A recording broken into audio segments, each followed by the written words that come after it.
E é isso aí, pessoal. Desmontado aqui a tampa de válvulas. Motor 1.0, 12 válvulas, 3 cilindros com correia dentada banhada a óleo.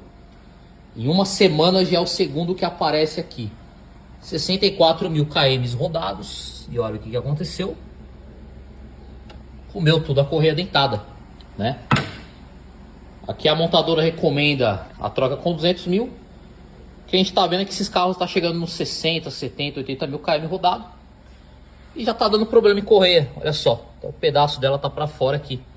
Vou dar uma verificada, ver se não atropelou o válvulo. Se não atropelou, a gente vai tentar fazer a substituição da correia e ver se o carro volta a funcionar, né?